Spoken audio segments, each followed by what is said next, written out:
Tere, kuidas sul läheb? Tänases videos näitan sulle, kuidas leevendada seda valu käsivarre küljel.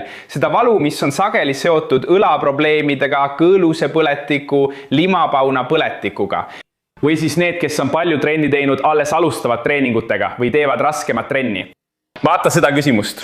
Maria das Grasas kommenteeris. Tere doktor, mul on tugev valu õlas ja käelihastes. Ja paljud inimesed arvavad, et see väike valu siin on lihastest tingitud. Aga enamasti ei ole see lihas, mis valutab, eks. Lihas ei ole valu põhjus. Valu põhjuseks on kude, mida nimetatakse fastsiaks. Millest? Ja võib-olla sa pole sellest kunagi kuulnud. Või oled kuulnud, aga pole päris täpselt aru saanud. Ei tea täpselt, mis see fastia on. Täna ma näitan sulle 2 harjutust, mis aitavad seda valu leevendada fastia parandamise kaudu. Enne harjutusi las ma seletan sulle kiiresti, mis on fastia ja milleks see vajalik on, et sa mõistaksid, kuidas me hakkame töötama. Sobib? Tule kaasa. Lihtsustatult öeldes on fastia nagu kott või ümbris, mis katab iga meie kehaosa. Kes õpib anatoomiat näeb, et lihasel on ümbris, mis seda katab, on olemas epimüüsium. Isegi lihaskiududel on endomüüsium ja perimüüsium. Luul on periost, mis on luud kattev kiht. Südamel, siseelunditel, organitel. Näiteks südamel on perikard. Nii et igal meie kehaosal on see kiht, mis seda katab. Ja selle kihi nimi, mis on sidekude, on üks asi. See on üks ainus kott, mis ümbritseb iga meie kehaosa. See on fastia. Nüüd ma sain aru, fastia ongi selleks, et ümbritseda ja katta iga meie kehaosa. See eraldab ühe osa teisest, nii et üks osa libiseb teise peal. Sellepärast fastia ja meie nahk libisevadki lihaste peal. Sellepärast, kui me näiteks teeme massaaži, saavad lihased liikuda ühele ja teisele poole. Sa saad neid liigutada. See on nagu lihased libiseksid üksteise peal ja ka luu peal. Ja me vajame seda liikumisvabadust. Sest just fastia juhib ka vereringet, lümfiringet, seda vedelikku, mis meie kehas vabalt liigub. Ja samuti juhib see närve. Ja viimaks, kuid mitte vähem tähtsana, me suudame oma fastiat ka tunda. Seetõttu võib fastia olla valude allikaks. Ja ma selgitan sulle, mida me täna teeme, milliseid harjutusi me täna teeme. Siin tahan, et sa kujutaksid ette, et see on minu käsi, vaata. Täpselt samasugune, nagu Marcos Mion, kui ta ütleb, jõudsime. Nii et siin on meil vaata mustaga õlavarreluu, siis on meil küünarvarreluu. Nii et see on nagu minu käsi, mis teeb seda liigutust. Sinisega on meil lihased, biitseps, mis on see lihas. Las ma tõstan siit, et sa näeksid minu biitsepsit. Biitseps on siin käe ees ja triitseps on käe taga. Ja siin on meil ka, ma joonistasin rohelisega naha, et meil oleks umbes aimu, kus miski asub. Fastia ei ole tegelikult ainult üks, neid on erinevaid tüüpe, eks. On olemas süvafastia, mis on lihaste fastia. See eraldab lihased ülejäänud osadest. Siin näiteks biitseps. Ja triitseps, tegelikult on see lõpuks üks tervik, aga ta teeb nii, nagu need oleksid kotid. Eraldades ühe asja teisest. Ja meil on pindmine fastia. See on fastia, mis asub naha lähedal, eks. See tuleb umbes siia, vaata. Ma joonistan selle nüüd lillaga.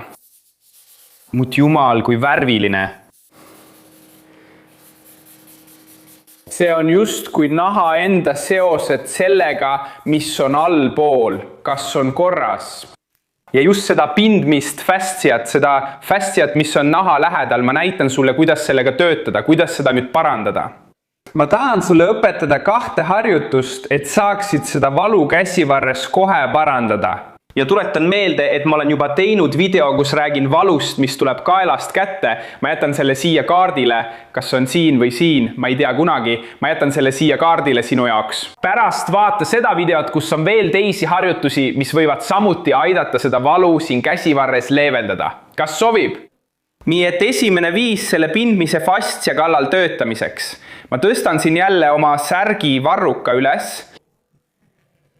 no vaata, kuningas on üleni tätoveeritud, uskumatu. Lähme edasi, mida sa teed? Esimene harjutus on lihtsalt nagu sa prooviksid nahka lihastest lahti tõmmata, on ju, eks? Sa hoiad nahka, vaata käe peal niimoodi. Vaata, see ei ole see, sa ei suru. Sa lihtsalt paned käe vastu käsivart, lükka väljapoole. Käsi ei libise, ma ei silita, eks? Pane vastu ja lükka nahka väljapoole. Lase lahti, pane vastu, tõmba nahka sissepoole. Väljapoole, sissepoole. Sa alustad küünarnukist ja liigud üles õlani, nii kaugele kui saad, eks? See ei tohiks valu teha. Proovi minna nii kaugele, kuni on mugav. Näed, ma juba liigun allapoole. Me teeme selle üles-alla liikumise 3 korda. Hakkame siis pihta. Esimene on tehtud. Liigume siit üles ja teeme teist ringi. Võid koos minuga teha. Eesmärk pole ju sind aidata. Ja tuletan ka meelde, et kui sul on küsimusi käe või mõne muu kehaosa kohta, siis jäta need siia kommentaaridesse. Lõppude lõpuks on need just need küsimused, millele ma siin videotes vastan. Nii et kui sa tahad, et ma vastaksin sinu küsimusele, siis palun jäta see kommentaaridesse. Ja ära maga seda võimalust maha. On palju inimesi, kes küsivad küsimusi. Ma teen video, kus vastan küsimusele ja aitan inimest. Ja inimene ei vaata seda, sest ta pole kanalile tellinud. Nii et telli kanal, pane kelluke tööle ja lülita kõik teavitused sisse. Sest siis annab YouTube sulle teada. Iga kord, kui ma midagi üles laen või küsimusele vastan, annab YouTube sulle teada. Ja ta annab sulle teada ka siis, kui ma sinu küsimusele vastan. Kas sobib? Lähme edasi. See esimene harjutus juba parandab vereringet ja vabastab käe pindmist fastsiat. Ja kui sul on valu, peaksid sa juba tundma muutust. Peaks juba natuke parem olema. Sa võid siia kommentaaridesse jätta, kumb 2 harjutusest sind rohkem aitab. Kas esimene, mida me just tegime, või teine, mida me kohe teeme? Mäletad, ma rääkisin sulle naha ja lihaste seosest. Nendest lihastest, mis on naha all. Nüüd hakkamegi tegelema just naha seosega biitsepsi ja triitsepsi ehk käelihastega. Selleks tee järgmist. Vaata samamoodi nagu ma tõmban särgivarruka üles poole, proovime me ka nahka üles tõmmata. Alustame kõigepealt käe esiosast biitsepsist. Pane käe küünarnuki lähedale, tõmba nahka üles poole, just kui tõstaksid särgivarrukat. Näed. Tõmba nahka üles poole ja tee 5 liigutust käega. Siruta ja painuta. 2, 3, 4, 5. Tõsta käe laiuse võrra üles poole, tõmba nahka, hoia kinni, ära lase lahti. Jälle 2, 3, 4, 5. Kui veel mahub, kui veel saad, pane käsi kõrgemale, tõmba nahka. Jälle 5 liigutust. Sa näed, et on tunne nagu tõmbaks nahka, venitaks nahka, kui sa liigutad. Aga on ka tunne, et venib rohkem seest poolt. Ja just see sisemine venitustunne näitabki, et me töötame, liigutame ja parandame fastsiat. See tähendab, et me kontrollime fastsiast tulevat valu. Kas see pole mitte lahe? Paljud tendiniidid, näiteks biitsepsi kõõluse tendiniit, supraspinaatuse tendiniit, bursiit, tekivad just nende fastsiate muutuste tõttu. Nii et tihti võtad ravimeid, teed füsioteraapiat, saad ravi, tehakse süst, aga tundub, et valu tuleb alati tagasi. See on sellepärast, et fassia probleem püsib edasi. Ja siin sa õpid, kuidas paremaks saada. Kas on lahe? Teise harjutuse teine osa on töötada naha ja õlavarre tagumiste lihaste ehk triitsepsi vahelise seosega. Nii et me teeme väga sarnaselt, näed, paned käe siia küünarnuki lähedale, tõmbad nahka. 2, 3, 4, 5. Tõsta käe laiuse võrra üles poole, tõmba nahka. 2, 3, 4, 5.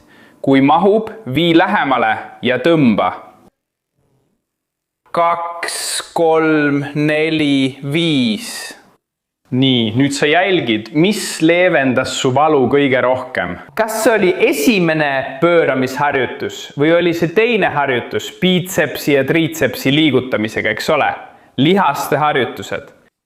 Jätta siia kommentaaridesse, kas see aitas sind või mitte. Kui sa proovid seda ja sul on ikka veel see ebamugavustunne, kui sa kätt tõstad, siis ma salvestasin video, kus ma räägin ja näitan, kuidas liikumist taastada, et seda valu vähendada, kui kätt tõstad. Eks ole, ma jätan selle siia kaartidele, ma ei tea, kas see on siin või siin, ma ei tea kunagi, rahvas. Ja kui see video sind aitas, kui sa õppisid midagi uut, siis vajuta siin meeldib nuppu või pane pöial püsti. Ja sinu like aitab sind, sest YouTube saab aru, et see video aitas sind ja näitab sulle rohkem selliseid videoid, mis võivad sind aidata. Sinu like aitab ka teisi inimesi, sest YouTube saab aru, et see video aitas sind ja võib aidata ka teisi, seega näitab ta seda rohkematele inimestele. Ja sinu like aitab ka meie kanalil kasvada. Vaata, kõik võidavad. Ja ma tahan, et sa mõistaksid, et see kanal on meie oma, nii et kasuta neid nippe, neid harjutusi, seda videot ja kõiki teisi videoid siin kanalil, et aidata neid, kellest sa hoolid. Sinu pere, sinu ema, sinu isa, sinu vend, kes elab kaugel. Nii et kasuta julgelt kõiki neid nõuandeid, mida me siin kanalil anname, et aidata neid inimesi. Ja selle video, mida sa siin üleval vaatad, lasin ma YouTube'il valida, et näidata sulle videot, mis võib sind kõige rohkem aidata. Miks mitte avastada, mis see on? Siin all on mul esitusloend käevalu kohta. Mitmed videod, mis võivad sind ja kõiki sinu ümber aidata. Ma lõpetan siin, suur kallistus ja järgmise korrani. Simo.